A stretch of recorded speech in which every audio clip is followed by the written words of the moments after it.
George Parr, you are an investment banker. I am, yes. Yes. And as such, you have your fingers right on the pulse of the financial market. Yeah, very much so, yes. And during the summer, there's been a great deal of turbulence and volatility in the market, yes. Tremendous, yes, tremendous. Yes, and what has caused that? Well, you have to remember two things about the market. One is that they are made up of very sharp and sophisticated people who, these are the greatest brains in the world. And the second thing you have to remember is that the financial markets, to use the common phrase, are driven by sentiment. What does that mean? What does that mean? Well, things, let's say, are just going along as normal in the market, and then suddenly, out of the blue, one of these very sharp and sophisticated people says, "My God, something awful's going to happen! We've lost everything! Oh, my God, what are we going to do? What are we going to do?" Shall I jump out of the window? Shall I jump out of the window? Exactly. Let's all jump out of the window. Sell! We've lost a sell. Yes. Precisely. Yes. Precisely. And then a few days later, this same sophisticated person says, "You know, I think things are going rather well." And everybody says, "Yes, I agree with you. I think we're rich. We're rich. Yes. We're rich. Yes. Buy. Buy. Yes. Yes. And that's what we call market sentiment. Yes. Surely we are exaggerating just a bit, aren't we? I don't know. I mean, in August, in the middle of August this year, when the market absolutely plunged in London, a well-known city firm, State Street Global Markets, issued a statement in which it said, and I quote, "Market participants don't know whether to buy on the rumour and sell on the news, do the opposite, do both, or do neither, depending on which way the wind is blowing," unquote.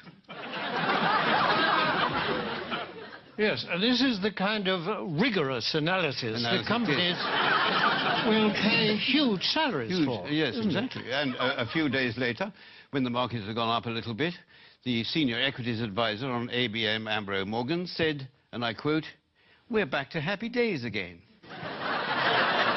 Well, no price is too high for that kind of mature wisdom, certainly is it? The reason this sort of people are paid millions of pounds in bonuses. Yes, of course. During this summer, there have been actual causes behind the volatility in the markets, haven't there? I mean, specifically and especially in America, granting vast numbers of mortgages to people who can't afford them on properties which are diminishing in value. It's the so-called subprime situation, yes. The subprime market. Yes. How does that work, in fact? Well, imagine, if you can, say, an unemployed black man sitting on a crumbling porch somewhere in Alabama in his string vest, and a chap comes along and said, "Would you like to buy this house before it falls down? And why don't you let me lend you the money?" And is this chap who says this, is he a banker? Oh, no. He's a mortgage salesman. His income depends entirely on the number of mortgages that he can arrange. So his judgment to arrange mortgages is completely objective? Completely objective, yes, absolutely. It would. Yes. And what happens next? Well, then this debt, this mortgage, is taken, bought by a bank and packaged together on Wall Street with a lot of other similar debts. Without going into much detail about what is actually... Without going into any detail, no, it's far too boring. And so this is put into a package of debt, and then it's moved on to Wall Street, and it's extraordinary what happens then, that somehow this package of dodgy debts stops being a package of dodgy debts and starts being what we call a structured investment vehicle. And SIV? An SIV, exactly, yes. Yes, I see. And then someone like you comes along and buys it. I buy it, yes, and then I will ring up, I don't know, somebody in Tokyo and say, "Look, I've got this package, do you want to buy it?" And they say, "What's in it?" And I say, "I haven't got the faintest idea." And they say, "How much do you want for it?" And I say, $100 million, and then they say, "Fine, that's it." And that's the market. And presumably this package, I mean, that kind of thing can happen several times to the same yes, it could package. Possibly, yes. And every time it does, of course, then you, or someone like you, will get a fee and a markup. And a profit, yes. And so well, you can't expect us to do it for nothing. It's hard work. In view of the fact that in these packages is a lot of dodgy debt, what is it about it that attracts the financial, risk takers? Yeah, well, because these hedge funds, as they're called, which specialize in these debts, they all have very good names. You mean they're responsible companies? No, I don't know. It's nothing to do with their reputation. They have actually very, very good names. The names they think up for them are very good. I'll give you an example. There's a very well-known American Wall Street firm called Bear Stearns, who have two of these hedge funds which specialize in these mortgage debts. And they lost so much money, lost so much of its value, that Bear Stearns announced that they would have to put in $3.2 billion into one of the funds to try and keep it afloat.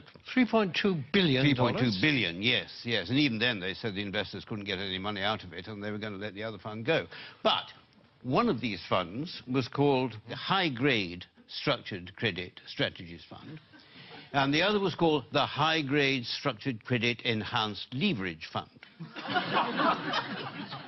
Well, that sounds very good. But that's good, isn't it? Yeah.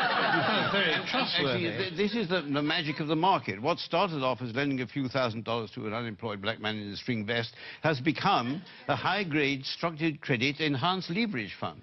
I like the sound of it. It is good. Well, it sounds very trustworthy. I mean, it's got good words in it. It's got words like high. High is good. High is good. Yes. Better than low, anyway, isn't it? Yes, absolutely. And structured is another good word. Very good. Enhanced. I love enhanced. Enhanced is very good. I mean, I'd buy anything if it said enhanced. Absolutely, yes. Yes. It might have been different if it said the unemployed black man in the string vest fund, but yes, because then alarm bells might start to ring. But despite these very plausible names, surely the reality is that the people that lent all this money have been incredibly stupid. Oh, no. The reality is that what was stupid is, for some point, somebody asked how much money these houses were actually worth. I mean, if they hadn't bothered to ask that question, then everything would have gone on as perfectly normal. But unfortunately, they did. I see, but now, you see, people are saying the crisis is likely to turn into financial meltdown. I mean, can that be avoided? It can be avoided, provided that governments and central banks give us, the financial speculators, back the money that we've lost.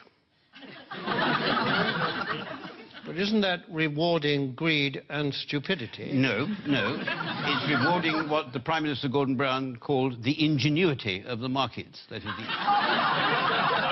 You see, and we don't want this money to spend on ourselves. We want this money just to go into the market so that we can carry on borrowing and lending money as if nothing had happened without thinking too much about it.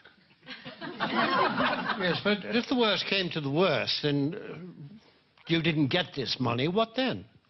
Well, then there'd be another market crash, and then I would say to you what people like me always say, that it's not us that will suffer, it's your pension fund. Thank you very much, George Parr. A pleasure.